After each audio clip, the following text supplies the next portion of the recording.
Xin chào các bác. Hôm nay em xin giới thiệu với các bác một số dòng máy khoan pin sử dụng động cơ không chổi than mà hiện tại shop em đang bán.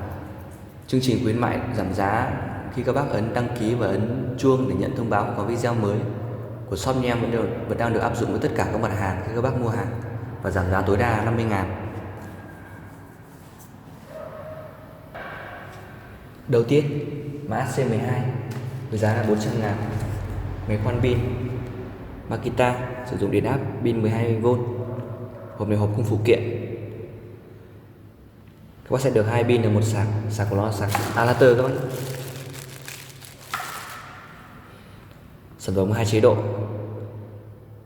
khoan và bắn vít, và 18 quốc độ chỉnh mô men lực.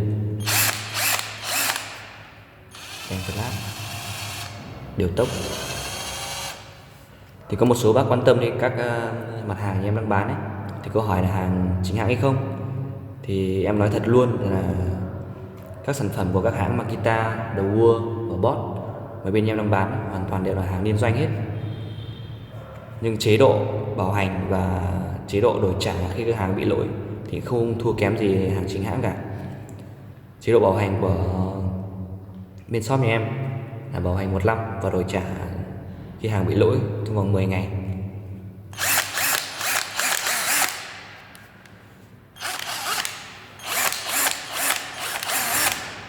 Mã C12 với giá là 400.000. Hộp không phụ kiện, Makita không phụ kiện, sử dụng pin 12V. Sau đây em sẽ test bắn vít một số con vít ốp lam trên tấm thép hộp 1,4 ly mà thép kẽm này, hộp kẽm này, thì hầu như là các bác thợ mái thì hầu như đều dùng cái kẽm thép hộp này.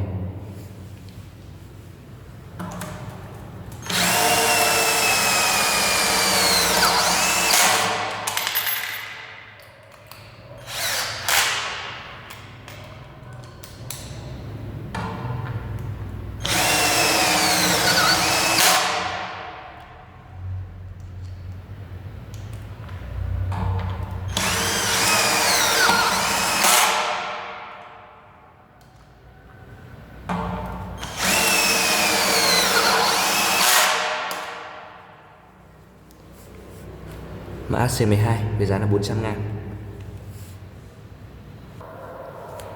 Mã C13 máy khoan pin Makita sử dụng pin 12V với giá là 490.000. Hộp đầy đủ phụ kiện: các đầu bắn vít, các đầu khẩu, siết ốc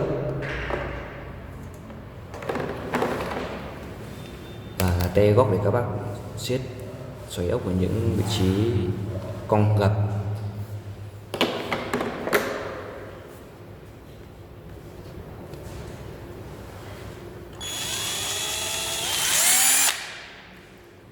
Thì sản phẩm này cũng như sản phẩm HC12 khác biệt một chút là có thêm phụ kiện dành cho các bác.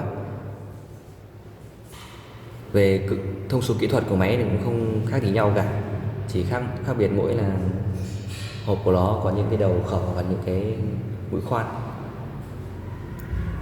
Mã C13 với giá là 490.000.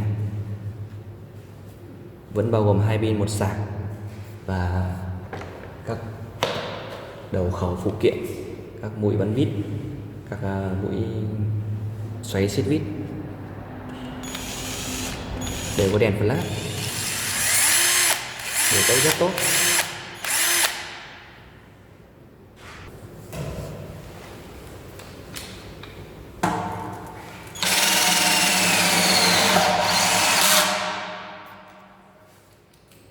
Rất là ngọt.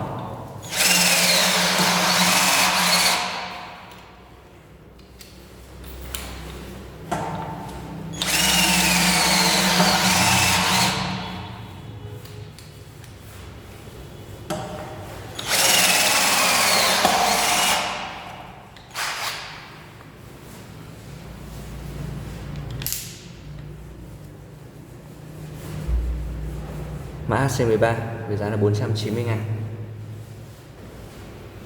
Mã HC14 với giá là 600.000. Makita 21V.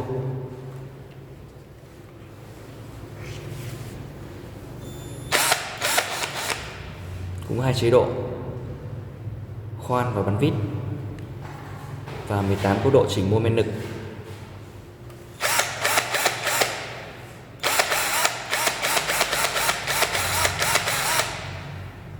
Đây là pin 4 cell các bác nhé, pin 4 cell.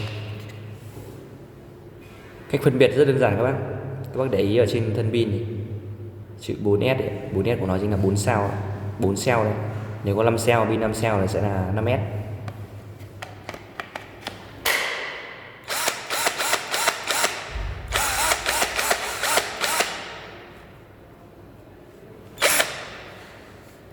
Đều có đèn flash, điều tốc.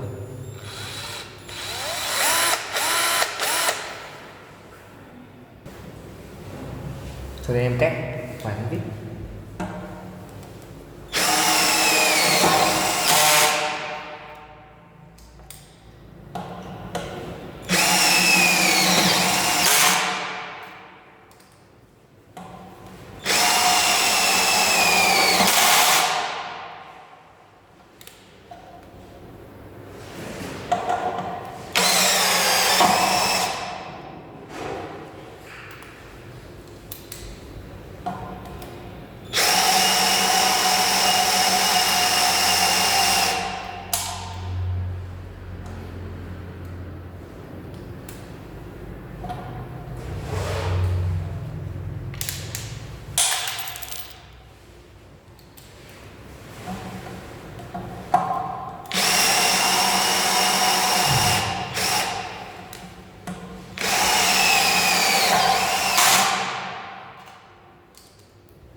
Vừa nãy trong lúc Covid bắn vít thì em có bị tì này, nó bị đảo chiều mất, nó bị đảo chiều, nó quay ngược, rất là mạnh mẽ. Mã C14 với giá là 600.000.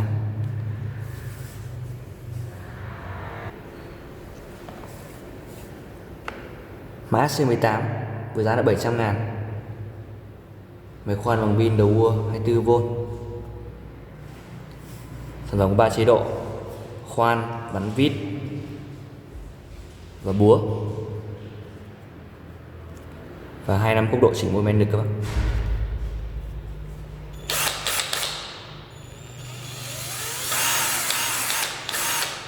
Sản phẩm bao gồm 2 pin, 1 thân máy và 1 sạc adapter. Với sản phẩm này các bác sẽ được khuyến mại thêm 2 đầu bắn và mở vít, trang bị luôn ở trên thân máy. Thân máy sẽ cả có 2 cái lỗ để đút 2 cái đầu bắn vít, mở vít.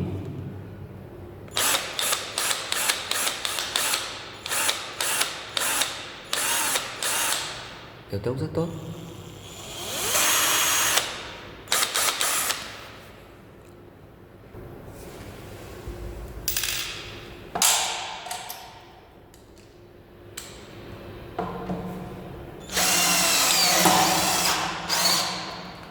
Rất khỏe.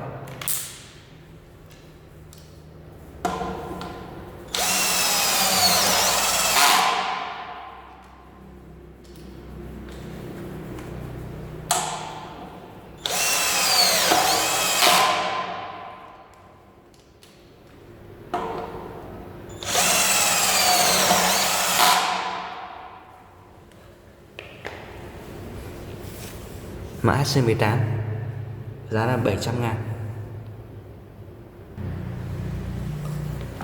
Mã C10 máy khoan pin 36V của hãng Bosch với giá là 950.000. Cũng có 3 chế độ: khoan, búa và bắn vít, và 21 cấp độ chỉnh mô men lực. Và đầu auto lock của nó bằng kim loại các bác nhé. Auto lock bằng kim loại 13 ly.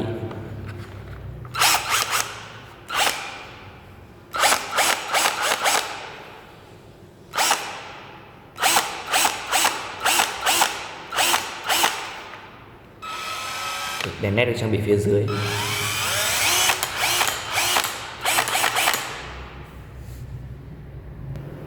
Sản phẩm bao gồm 2 pin, 1 sạc. Một sạc của nó là sạc nhanh các bác, sạc nhanh.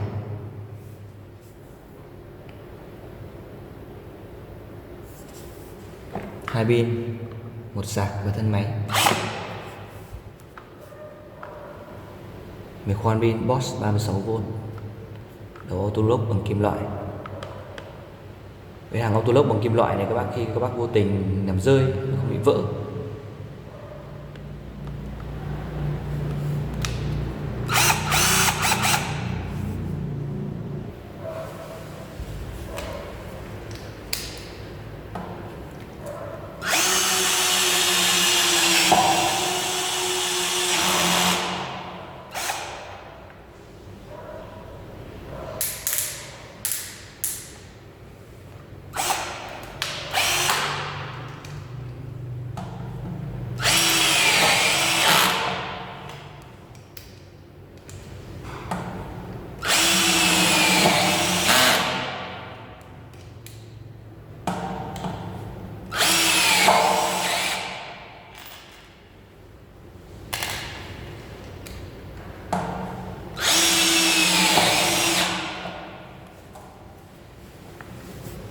Vừa nãy em để chế độ khoan chậm, trong vít đầu tiên hơi yếu,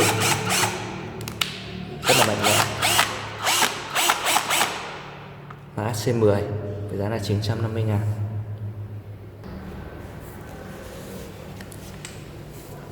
Mã AC30 với giá là 990.000. Máy khoan pin sử dụng pin 12V của hãng Hikari. Hộp đầy đủ phụ kiện gồm kìm, thước rút, tô vít, thẻ bảo hành. Đây là hàng chính hãng Thái Lan các bạn. Cưa, bộ lục xác, đầu khoan, mũi khoét.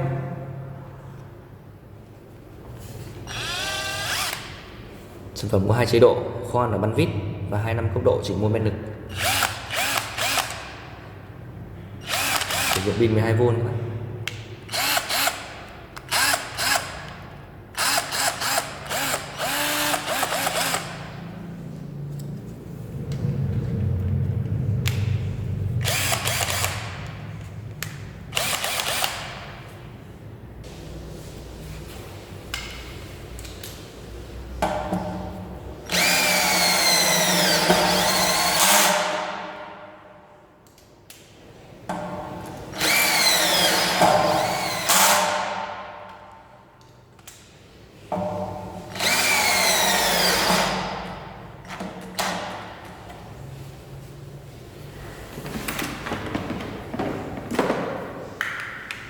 Hết mất pin, em thay vào pin khác.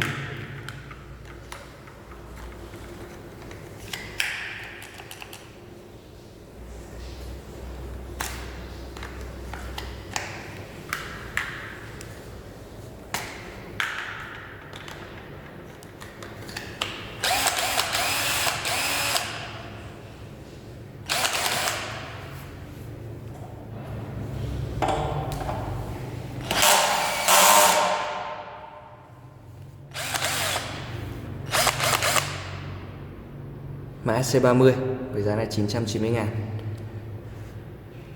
Mấy hôm em quên không sạc pin, pin đang hơi yếu các bạn.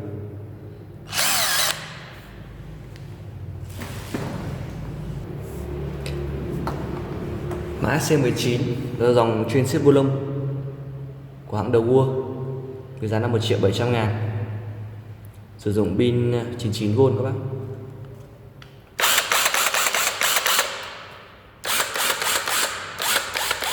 Rất là mạnh mẽ. Sản phẩm bao gồm 2 pin, 1 sạc và 1 cốc sạc nhanh.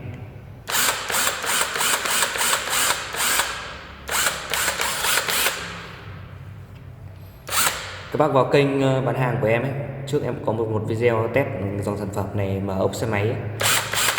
Rất là mạnh.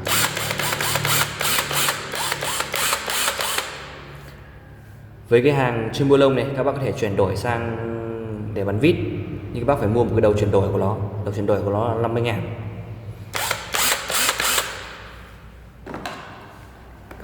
Các bác được khuyến mãi thêm một đầu khẩu 22.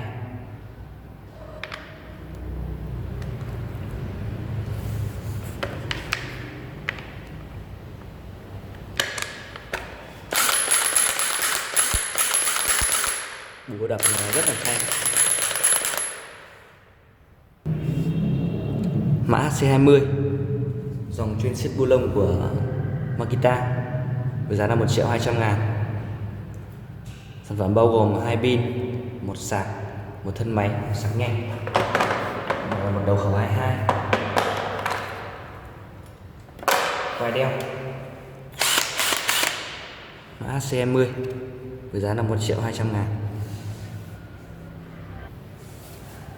Các bác quan tâm mua hàng thì vui lòng liên hệ theo 2 số hotline em để trên màn hình, hoặc là comment số điện thoại ở kênh YouTube. Bên em sẽ liên hệ lại. Bên em ship code toàn quốc các bác nhé, nghĩa là các bác được kiểm tra hàng rồi mới thanh toán tiền. Cảm ơn các bác đã theo dõi video.